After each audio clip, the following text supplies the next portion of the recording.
Ukraine Russia இடையே போர் நிறுத்தம் தொடர்பான பேச்சுவார்த்தை நேற்று ஜெனீவாவில் நடைபெற்றது.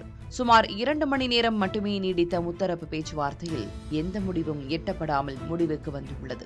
இவ்விவகாரத்தில் ரஷ்யா திட்டமிட்டே முட்டுக்கட்டை போடுவதாக யுக்ரைன் அதிபர் ஜெலன்ஸ்கி அதிருப்தி தெரிவித்துள்ளார். இதற்கு முன்பு அபுதாபியில் நடந்து முடிந்த பேச்சுவார்த்தையில் போர் கைதிகளின் பரிமாற்றத்துக்கு இருதரப்பும் ஒப்புக்கொண்டதால் சுமூகமான முறையில் கைதிகள் ஒப்படைக்கப்பட்டனர்.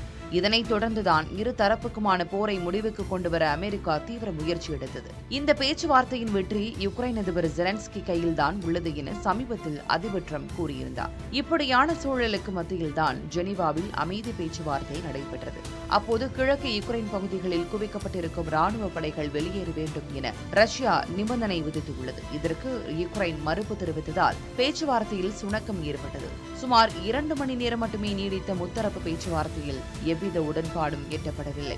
இந்த விவகாரம் குறித்து பேசிய ஜெலன்ஸ்கி, முத்தரப்பு பேச்சுவார்த்தையில் முன்னேற்றம் இருப்பது போல தெரிந்தாலும் ரஷ்யாவின் பிடிவாதத்தால் உடன்பாடு எட்டுவதில் சிக்கல் நீடித்து வருவதாகவும், ரஷ்யாவுக்கு போரை முடிவுக்கு கொண்டுவர விருப்பமில்லை என்றும் அவர் குற்றம் சாட்டினார். பேச்சுவார்த்தையில் யுக்ரைன் மட்டுமே சமரசம் செய்து கொள்ள வேண்டும் என ட்ரம்ப் கூறுவது நியாயமற்றது என்றும், இது ஒரு வியூகமாக கூட இருக்கலாம் என அதிபர் ட்ரம்பை நோக்கி தாக்கி பேசினார்.